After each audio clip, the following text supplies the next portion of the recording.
Bona tarda, són 2:15, tornem a ser aquí els del Torn de Tarda, un dia més per passejar-nos per la Catalunya central.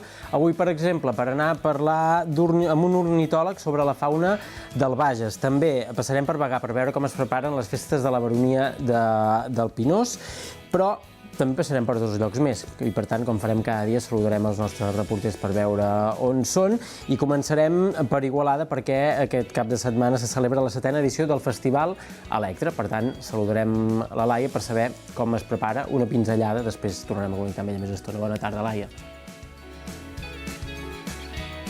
Bona tarda, Guillem, des d'Igualada. Doncs sí, avui comencem a fer agenda ja de cara al cap de setmana perquè dissabte Igualada acollirà una nova edició del Festival Electra, un festival que el que fa és intervenir en caixes d'electricitat com aquesta, que tinc aquí al costat. De seguida coneixerem tots els detalls d'aquesta edició, 7ª edició que arriba dissabte, però també serem a Osona, a Eudald Puig. Molt bona tarda, què ens proposeu avui? Bona tarda, doncs exacte, aquí a Osona nosaltres estem concretament a Torelló, al Museu de la Torneria, perquè aquí darrere meu veieu aquesta maqueta, és una maqueta de la plaça Vella de Torelló. Parlarem amb la persona que l'ha fet, l'Aleix Tarrés. Està explicant amb aquesta maqueta, amb aquesta exposició d'un treball que ha fet en el seu grau d'escenografia, memòries d'una plaça. Quines són les memòries dels vostres carrers, de les vostres places, dels pobles i ciutats de casa vostra? En parlarem amb l'Aleix perquè ens expliqui com ho ha fet tot plegat. Així és com arrenquem el torn de tarda d'avui.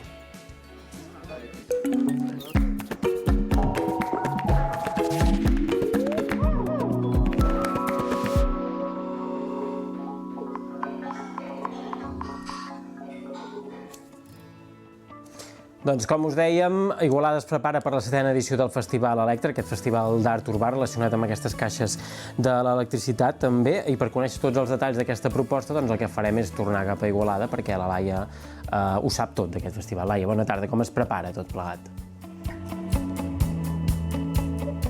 Bona tarda de nou, Guillem. Doncs de moment et puc avançar el dia, que és aquest dissabte. Per tant, t'ho pots apuntar per venir fins a la capital de l'Anoia a gaudir del Festival Electra, i qui ens en pot donar més detalls és el Dídac San José. Bona tarda, Dídac. Bona tarda, Laia. Per la gent que no és d'Igualada ni de la comarca, expliquem què és el Festival Electra. El Festival Electra neix d'un estudiant de disseny i un de Belles Arts, que sóc jo, i el de disseny el Roger Costa, que teníem moltes ganes de fer coses artístiques a Igualada relacionades amb l'art urbà, i ens va sorgir pensant aquesta idea d'aprofitar com parts que no es fan servir de la ciutat per realitzar obres artístiques. I per què les caixes de la llum? Doncs bona pregunta. Anant pensant, vam dir quina cosa podríem pintar que no fos un gran format, grans parets, com ens tenen acostumats als festivals més grans, que no faci nosa i que ens puguin deixar, perquè sí que la regulació a nivell de grafiti o pintar al carrer està una mica complicada. I llavors vam tenir aquesta idea de triar les caixes d'electricitat. Parla'ns d'aquest suport. Què necessiteu? Quina preparació hi ha d'haver perquè els artistes, quan vinguin, puguin intervenir-hi? Sí, sobretot sembla que no, però bueno, o sí.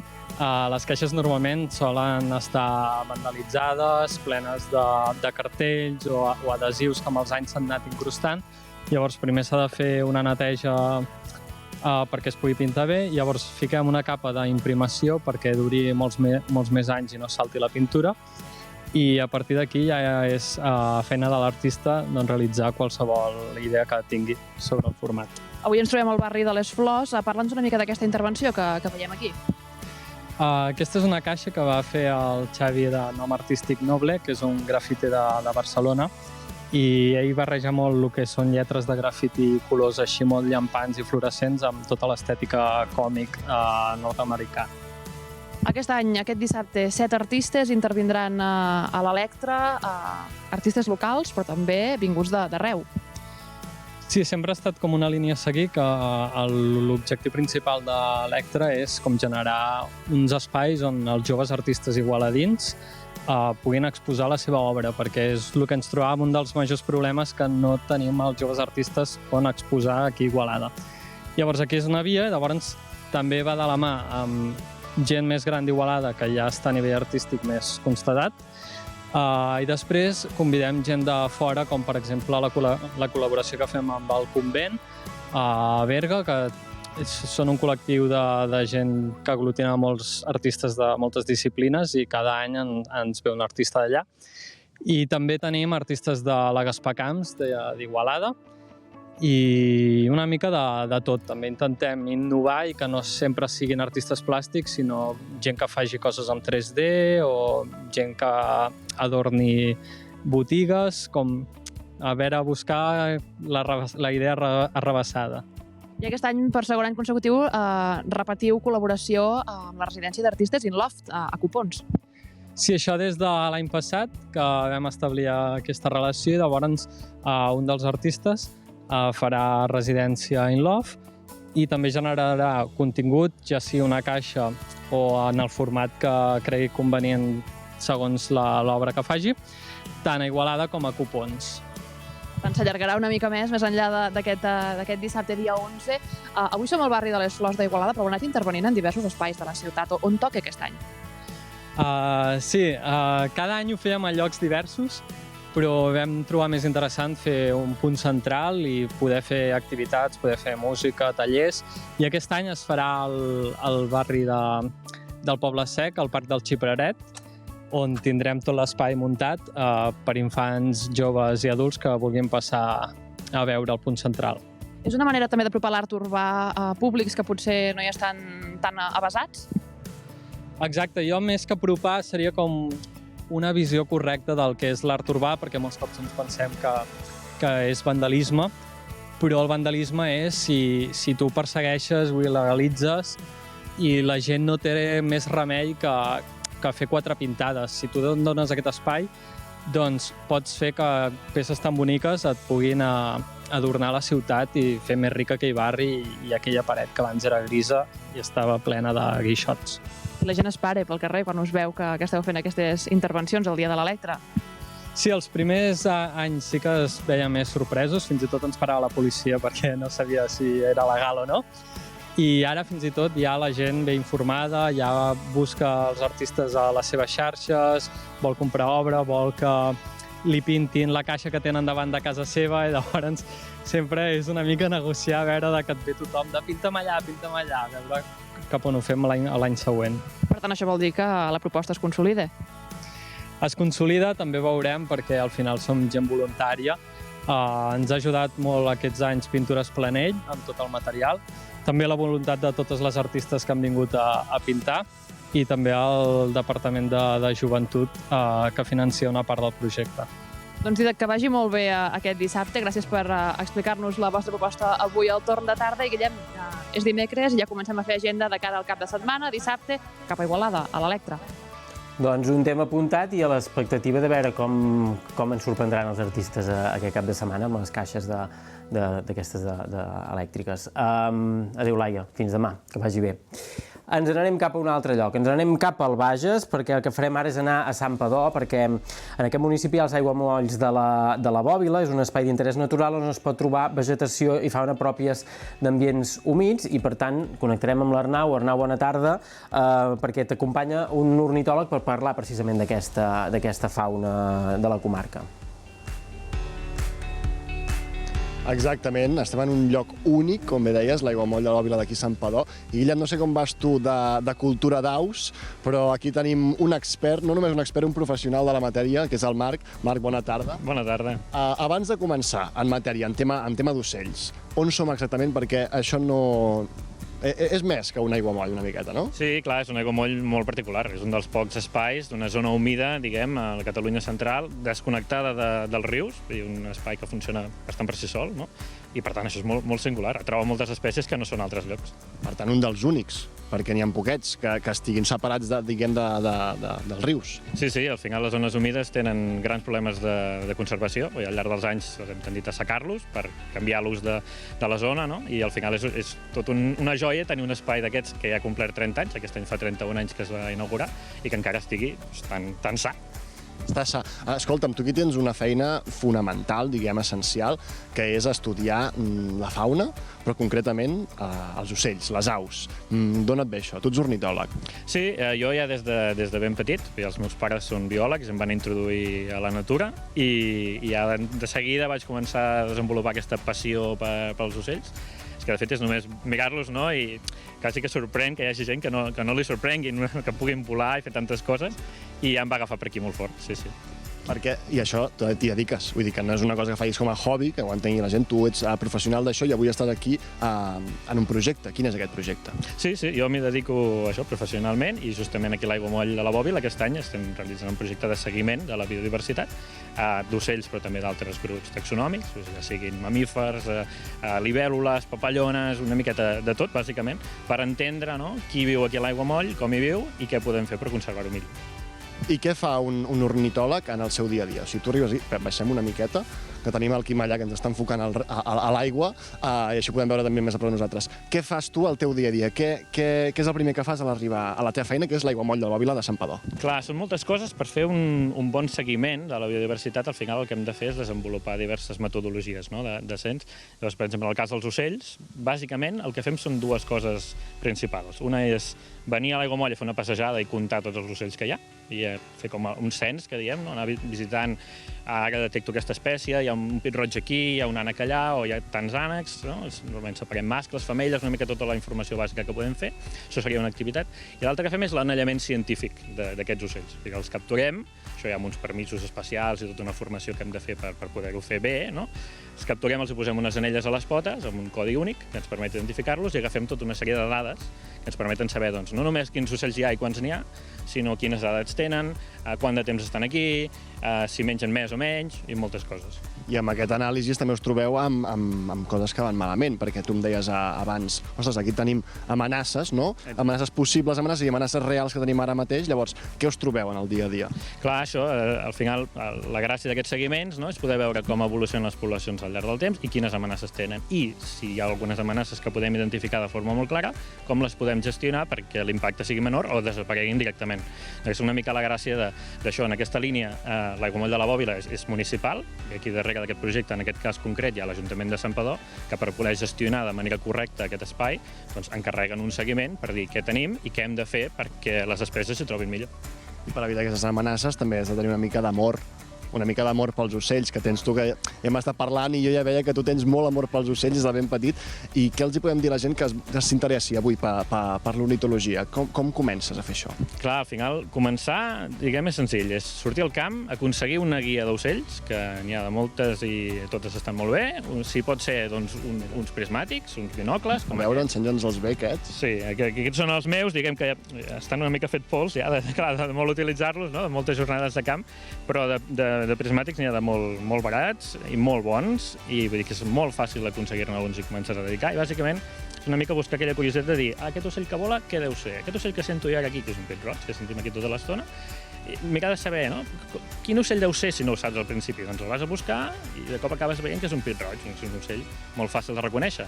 Doncs ja saps que aquest cant és el del pit roig, i així anar fent, i anar coneixent. Mentre tu i jo estem parlant, tu ja estàs escoltant el pit roig de fons. Inevitablement, sí, el sento. Home, és molt fort. I alguns més, però... En sents més d'una a la vegada, aviam. Sí, els pit rojos, un bitxac, tenim diverses coses per aquí que van...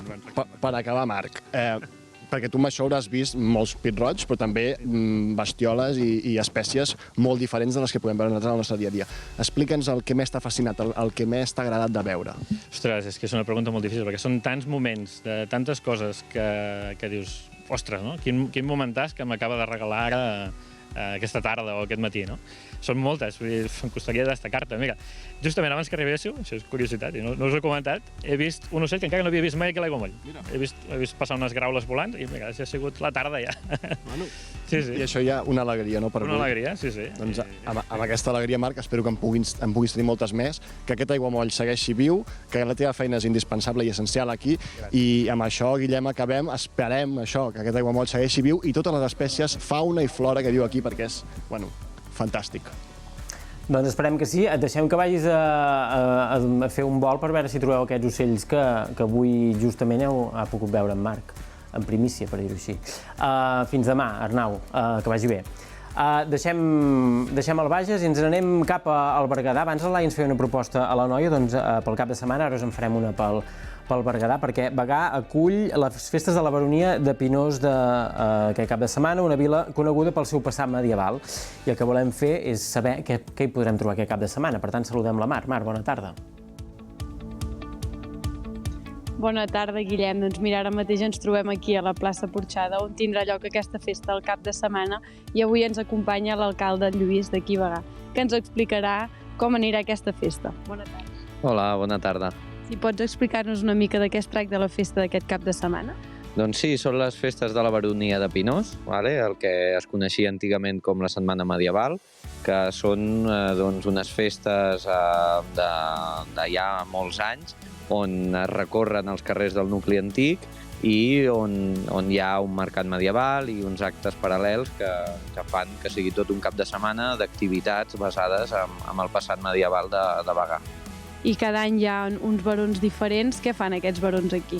Doncs els barons són dues persones que s'escullen cada any i fan una representació del que eren els antics barons de la baronia de Pinós, que tenia la capital aquí a Bagà, i simbòlicament són els representants que van guiant a tots els actes que es fan en aquestes festes. I com es trien aquests barons? Hi ha una votació popular del poble, hi ha gent que es presenta, com funciona? Doncs sí, són voluntaris, es presenten voluntàriament i l'entitat organitzadora del Mercat Medieval, que és l'Associació Medieval de Bagà, mira si són perfils idonis i són candidats. I la gent del poble també, tots els que volen, poden vestir-se de l'època medieval i sortir a passejar pels carrers. Exacte, així ho promovem des de l'Ajuntament i des de l'Associació Medieval i convidem a tothom que vingui a visitar el poble aquest cap de setmana que pugui venir vestit de medieval. I hi ha moltes activitats durant el cap de setmana. Si pots explicar-los una mica quines són les de divendres, dissabte i diumenge. Doncs sí, des de el divendres es fa aquesta recepció oficial del que serien aquestes festes, es fan concerts, llavors el dissabte hi ha el mercat medieval que està distribuït per tots els carrers, dels carrers del nucli antic, és a dir, la plaça i tots els carrers del nucli antic, i llavors es fa també espectacles amb foc, es fa també visites guiades culturals i es fan també concerts a l'església. I el diumenge al matí, a part de fer-se també tots aquests actes musicals i bé d'espectacles de foc, també es fa un acte de campaners, és a dir, es fa un acte de repic de campanes amb tots els campaners que vulguin venir també hi són convidats. I ara mateix ens trobem aquí a la plaça Porxada, on la setmana passada es va inaugurar també que hi va haver la Ultra Pirineu. Aquí ja veiem que hi ha parades. Què s'hi trobarà ben bé aquí, aquesta plaça? Doncs en aquesta plaça es trobarà, en primer lloc, una ambientació que sembla ben bé que estiguis a l'època medieval. Es trobaran artesans i demostracions d'ofici i també algunes parades. Així també hi ha l'escenari, que també hi haurà alguna actuació musical. I les parades que venen, les actuacions i tothom qui participa, intenteu que sigui gent del Berguedà? Doncs s'intenta i són els primers convidats a venir, però evidentment el Berguedà, com sabeu, és una comarca petita i venen artesans i persones d'arreu de Catalunya. I aquesta vegada és el primer cop que aquestes festes es passen a l'octubre. Quin és aquest motiu? A què és degut? La motivació de fer-ho a l'octubre, hi ha dos motius bàsics. El primer era per una necessitat, perquè la plaça Porxada, que és el lloc emblemàtic, estava en obres a l'estiu i per tant no es va poder fer en el mes d'estiu en aquest espai i vam valorar que no seria el mateix. Però en segon lloc, i com a prova pilot, considerem que fer-ho a l'octubre pot ser molt millor per la gestió de molts espectacles i també per la gestió de la calor, que últimament, com sabeu, al mes de juliol hi ha temperatures molt altes. Per tant, aquesta prova, juntament amb el motiu de la plaça, considerem que sortirà molt bé. I cada vegada ve més gent a aquesta festa o amb els anys va disminuint? Doncs la veritat és que des de fa 2 edicions penso que ha revifat aquestes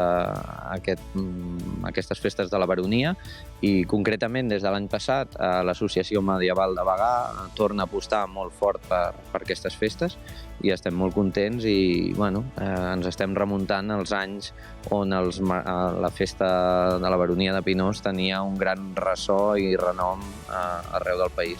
Molt bé, moltes gràcies, Lluís. Esperem que això segueixi així, cada any vingui més gent. I Guillem, vosaltres dir-vos que si no sabeu què fer aquest cap de setmana podeu venir aquí a Bagà a viure l'època medieval. Doncs gràcies, Marc. Un altre acte per apuntar a l'agenda del cap de setmana, que vagi bé fins demà. I, de fet, ens n'anem d'una plaça porxada a una altra plaça porxada. En aquest cas, a Torelló, per conèixer la història d'una plaça que es defineix també per la seva arquitectura, però també per altres aspectes, que ens explicarà tot seguit l'Eudald, que el tenim a Torelló. Parlem de la plaça Vella de Torelló, però, Eudald, bona tarda. Ara no ets a la plaça Vella, realment, no? Bona tarda, Guillem. Doncs no estic a la plaça Vella, sinó que estem al Museu de la Torneria. I és que aquesta plaça, en certa manera, s'ha transformat, també podríem dir, d'una plaça normal, la física, que podríem conèixer tots, la real, a una plaça en maqueta, per viure aquesta plaça, no només a través de la història, sinó també dels records. És una plaça amb una maqueta que l'ha fet l'Aleix. Aleix, bona tarda. Bona tarda. Escolta, aquesta maqueta, que ara veurem, entrarem a dintre per veure, com ha anat? Com és que has fet aquesta maqueta? Bueno, aquesta maqueta és el resultat del meu treball de final de grau.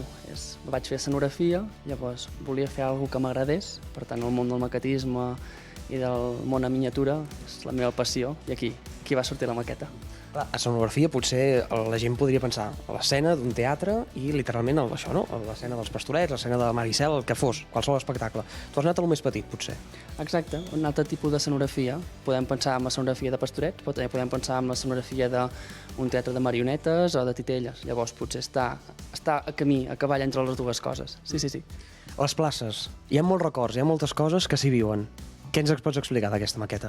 Clar, és això, al final la maqueta el que vol és posar en negreta aquelles històries que no estan escrites enlloc, que ningú ens les explica, que si no ens les expliquem nosaltres ara en aquest moment, aquest record es perdrà. Llavors el que fa Memòries d'una plaça és justament això, fixar aquests memors, aquestes memòries que són volàtils, que es perden, que es poden perdre. Clar, i com ha estat aquest procés? Perquè entenc que et deus haver endinsat en la història de la plaça, intentat descobrir històries, aquells petits records, aquelles petites memòries que potser no estaven escrits als llibres d'història.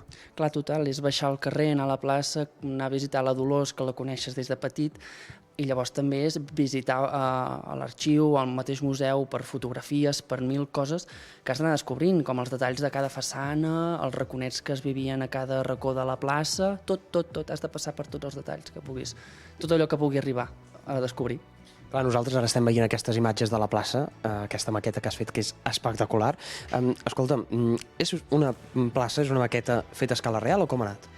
Clar, aquí està la complicació, que hi ha molts edificis que són tan vells o que han desaparegut que no tinc plànols, no tinc mides. Per tant, el que he fet ha sigut a partir d'imatges que hi ha i a partir de la mesura humana he intentat reproduir aquestes proporcions reals. Per tant, podríem dir que és com una interpretació artística de la plaça, més o menys. Clar, i escolta'm una cosa, és una maqueta feta amb molt detall, això també entenc que són moltes hores de treball, Feina, hi ha un any de feina de maqueta. Llavors s'ha de sumar tot el tema dels auriculars, perquè hi ha auriculars, tota la il·luminació i tota la idea, o sigui, pensar la idea ja mig any abans, vull dir que en total any i mig, inclús 2, podríem dir. Clar, expliquem això dels auriculars, perquè ara això, estem veient, hi ha una sessió en marxa, hi ha 3 persones que estan veient aquesta maqueta, porten uns auriculars. Per què aquests auriculars? El que fan els auriculars, a part d'explicar totes aquestes històries que estem dient, aquestes memòries, el que fan és ens guien, no? Diuen aquests noms dels carrers que també veiem al voltant de la plaça, diuen uns interruptors, i el que fa és això. És com un Google Maps de l'època, diguem-ne, a través dels noms i dels números anem movent per aquesta plaça, per aquests records, per aquestes memòries. Records, memòries que evoquen a les places, als carrers, amb aquest procés d'immersió teu durant aquest any que has estat treballant en aquesta plaça. Quins són els records, quines són les memòries, algunes que t'hagin explicat? Clar, és que n'hi ha de molt inèdites i de coses tan xocants com hi ha de la Guerra Civil, hi ha del mercat del trasto, i inclús hi ha moltes històries que no hem pogut posar aquí a la maqueta, que no he pogut posar, perquè és que és físicament impossible, en tinc moltíssimes. Llavors n'hi ha moltes que s'han quedat en un paper escrit, però això també és el xulo, no? Que hagin quedat escrites en algun lloc, que estan recollides. Entenc que aquesta és una de les primeres maquetes que has fet, per ser la primera, o de les primeres, Déu-n'hi-do. En vindran de noves? En vindran més? O com ho faràs, això? Clar, en aquest format sí, és la primera que faig, això que expliquen històries. La idea és això poder-ho traslladar en altres llocs. M'encantaria anar un dia a Vic, a Sant Hipòlit, a on fos, a explicar aquestes històries de cada plaça, cada lloc, un interior, inclús una botiga, té memòria i té records, llavors es poden explicar d'aquesta manera. Clar, és una maqueta, si no m'equivoco també, que l'has feta a cavall del garatge dels teus tiets i també a casa teva. Per tant, feies maqueta el teu dia a dia, pràcticament. Exacte, la maqueta aquesta l'he fet al menjador de casa meu, llavors per guardar-la els tiets sort n'he tingut que m'han deixat al garatge de casa seu per guardar-la, perquè és que són 3 metres de maqueta per 1,50 d'amplada, llavors necessites d'un espai bastant important, sí. Clar, i també dius que és el teu treball de fi dels teus estudis d'escenografia. Clar, això entenc també que vas haver de presentar aquesta maqueta com a treball de fi d'estudis. Com va anar tot plegat?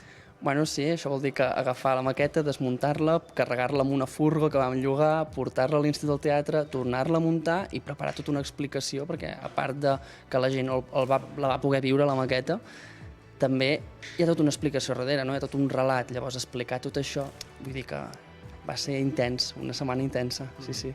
Doncs, Aleix, moltíssimes gràcies, que vagi molt bé les últimes sessions que queden. Ràpidament, em sembla que encara es poden agafar entrades, eh? Encara es poden, en queden 30 com a molt ja, però encara es poden, sí. Doncs escolta, Aleix, que vagi molt bé aquestes últimes sessions i llarga vida a les maquetes. Merci, Aleix. Ja veieu, aquesta és la magnífica maqueta de la plaça Vella, totes aquestes memòries, tots aquests records que evoquen els carrers i places, en aquest cas de Torelló, però també dels nostres carrers. Doncs, Eudald, gràcies. Qui vulgui veure-la i sentir aquestes històries, doncs encara hi ha 30 places, com dèieu. Fins la propera, Eudald, que vagi bé. I nosaltres ho hem de deixar aquí. No tenim més temps per explicar-vos més coses. Tornarem demà amb més propostes, per exemple, alguna relacionada amb el Dia de la Salut Mental, que serà el divendres. Així parlarem des del Berguedà amb l'Horitzó. També serem en un centre de salut integral de Vic. Parlarem del segon tardeo benèfic d'Igualada pel càncer de mama metastàsic i també d'una proposta musical al Bages amb el grup Xerpa que retrobarà als escenaris. Això serà demà a 6:45. Adéu.